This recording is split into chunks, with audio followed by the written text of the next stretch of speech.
Show of hands, who here is a mom? I see you, ladies. Show of hands if you have or had a mom. Perfect, that's everyone, which means this talk is actually for all of us. Whether you're a mom, hope to become one, or simply love someone who is, motherhood touches all of us. Think about the moms or those maternal figures in your life. Your sister, coworker, friend, maybe even your own mom. Moms are all around us, but how often do we stop and ask ourselves, what does it actually feel like to be a mother today? As a mom to 2 young children, I've learned firsthand how beautiful and meaningful and fun motherhood is. But no one warned me how overwhelming and anxiety-inducing it can be. And that's even with a husband who shows up and supports me deeply. On the outside, I smile, I laugh, I delight in my children, and that's how I feel most of the time. But very few people have seen the hard times, the quiet cries in the shower, the random lash outs at my loved ones, the sudden panic attacks that have taken my breath away, or the mental checklists that keep me up at night. That quiet overwhelm I just described, it's not unique to me. I've talked to many mothers who've experienced the same. The problem is we're still held to the same standards of the 1950s. Cook the meals, fold the laundry, care for the children.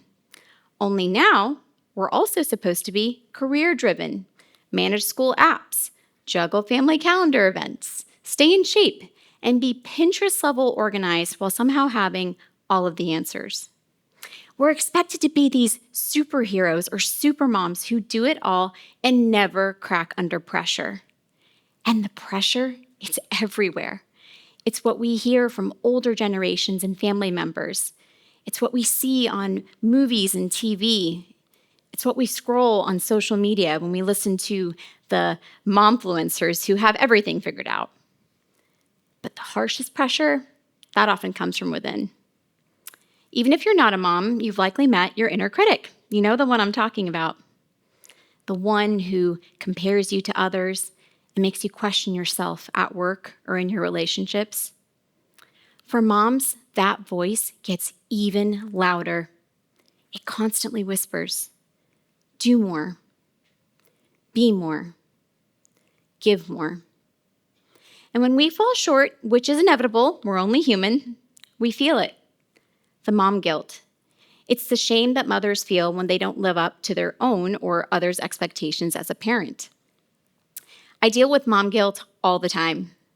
I felt it when I chose formula feeding over breastfeeding after 5 grueling weeks of struggling to nurse my son. And I hear from my chiropractor, who's a guy, how could you stop breastfeeding? You know breast milk is the best thing you could be doing for your son. Don't stop. I feel it when my toddler calls out to play with me, and I respond with a, not now, babe, I'm in the middle of work.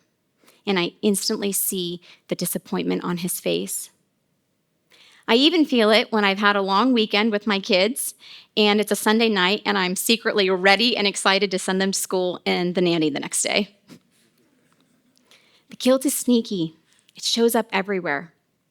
This mom guilt and this pressure to do it all isn't just exhausting, though. It's also really harmful. 1 in 5 women worldwide experience a perinatal mood or anxiety disorder. And what's sad is 7 in 10 hide their symptoms, downplay it, and suffer in silence. On top of that, over 40% of working mothers have some form of anxiety or depression. Over 70% feel invisible in their role as a mom. Think back to those moms I asked you about earlier, or those maternal figures in your life. When was the last time you told that mom she's doing a good job? When was the last time you told her what you admire about her in motherhood? I refuse to believe it is our moms who are broken. No. It's the standards and expectations placed on them. So here's the big question. What is it that makes a mom a super mom by our standards today? Is it doing everything for everyone while quietly crumbling inside? Is it living up to the world's version of what a good mother is, if that means sacrificing your mental health and well-being? If that's the standard, I don't want it. Not for you, not for me, and definitely not for our daughters. It's time for a change. I believe we need to redefine what it means to be a supermom. The new supermom doesn't do it all.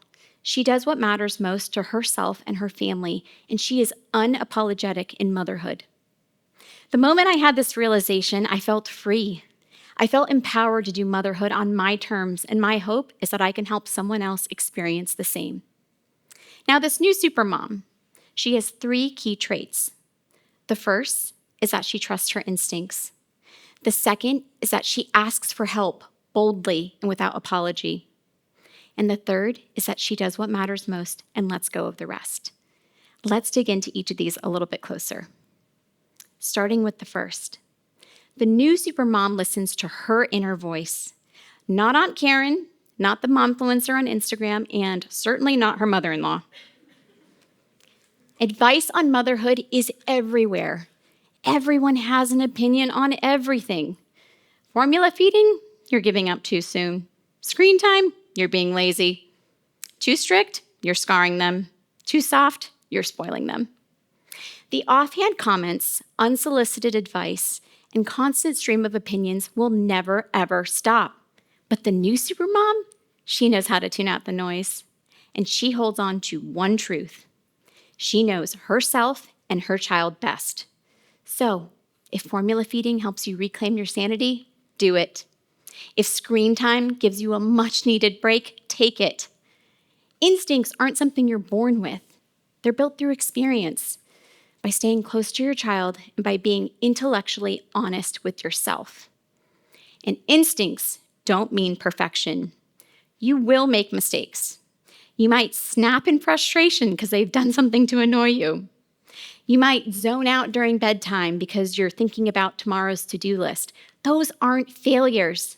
They're human moments. Accept them and move forward. And when you do make the right choice, the one that's good for you and your child, you still might feel the mom guilt. I don't think it ever goes away. But mom guilt just means you care. And the new supermom knows that caring deeply and trusting yourself can live in the same space. But trusting your instincts doesn't mean you have to do it all alone. And that brings me to the second trait of the new supermom. She asks for help. And she doesn't see it as a sign of weakness to do so. No, it's actually an act of courage. I didn't always believe that, especially when I heard comments from various people in my life like, oh, you have a nanny to help you with your toddler while you're on maternity leave with your newborn? Must be nice. Or, I raised 4 kids practically on my own. My husband was never really involved. I didn't have family to help me. You're very, very lucky that you have such an involved husband. Now, while I couldn't help but feel super impressed by these women, I also felt a bit ashamed, like I was taking a shortcut, like I was somehow less of a mother because I have others in my life to help me carry the load. But here's the thing. We weren't meant to mother in isolation, yet modern motherhood shoves us behind closed doors, like managing the grueling postpartum period with very little resources or support. Or heading into back-to-back meetings after being up with a teething toddler, acting like everything's fine and dandy when you're on Zoom calls, but in reality, you're just exhausted. We say it takes a village to raise a child, but we forget it also takes that same village to support and nurture a mother. And today, that village might look a little different. Maybe it's a group text with other moms where you can openly share your vulnerabilities, or a therapist who helps you stay grounded. And for the moms, believe me, I know how hard it is to ask for help. As the queen of control in my life, in my house, asking for help sometimes feels like you're having to manage a mini project just to get a little break. So, that's why you need to be clear. What are the things you want help with versus the things you want someone else to completely own and take off your plate? There's a difference. For example, you might ask a friend to help with pickup once in a while, but dinner on Tuesdays and Thursdays, that's for your partner to own.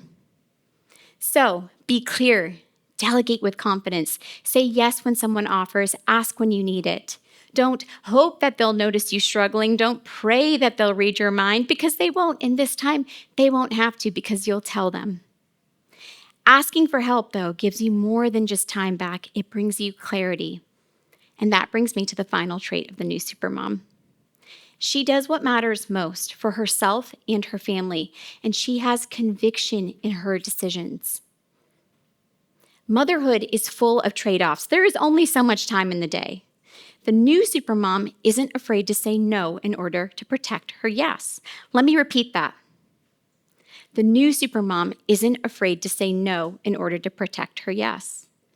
Maybe that's choosing connection over perfection, like spending quality time with your kids before school instead of racing to clean up the kitchen because you feel your house needs to look perfect. Maybe that's choosing rest over performance, like taking a nap while your kids nap or indulging in some downtime while your kids are away at a friend's house. Or maybe that's just choosing the thing that's easy and convenient, like doing eggs and toast for dinner or ordering takeout for the second, third, fourth, fifth night in a row. I'm not judging. Give yourself a break from a hectic week. For the moms, do me a favor. Zoom out 20 years from now.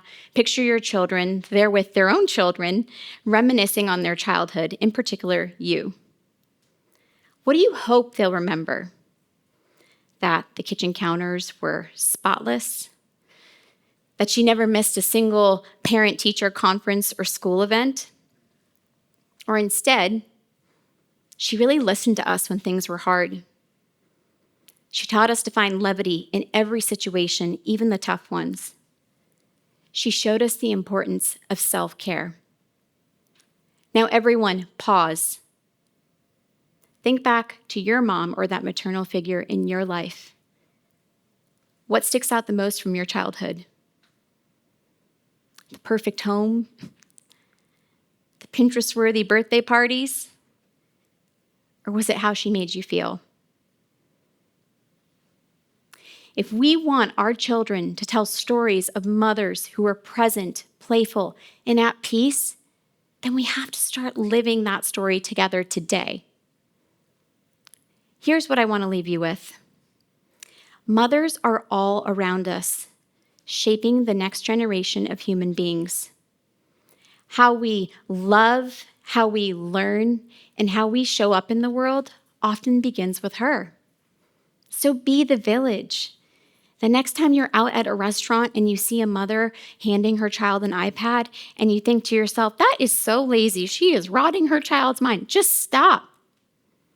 Rethink, reframe. Choose your words with care and choose the looks you give with care, because chances are she is already being 10 times harder on herself than you could ever be. And for the moms, the next time you find yourself comparing yourself to another mom or over-explaining your disciplinary choices to your in-laws, boy, I'm really picking on the in-laws tonight, aren't I? Stop. You are the mother your child needs, full stop. You see, how we treat our mothers today becomes the examples our children carry into tomorrow. They're watching. If my children become parents one day, my hope is this, that my son Maverick doesn't take on certain tasks because that's what a dad does. He shows up to parenthood as his whole self, supporting his partner, nurturing her, lightening her burdens, and sharing the load. And for my daughter Maya, the little chubby baby on the right, my hope is this, that she doesn't see self-care as selfish. She shows up to motherhood as her whole self, her best self, parenting from conviction and confidence, not from fear, self-doubt, or comparison. And Maya, my darling, if you watch this in the future and you remember one thing, let it be this. To be a mother is a superhero feat in itself. But even superheroes need rest in order to show up for the people they love. The new supermom doesn't do it all. She does what matters most for herself and her family. And you know what? That is always enough.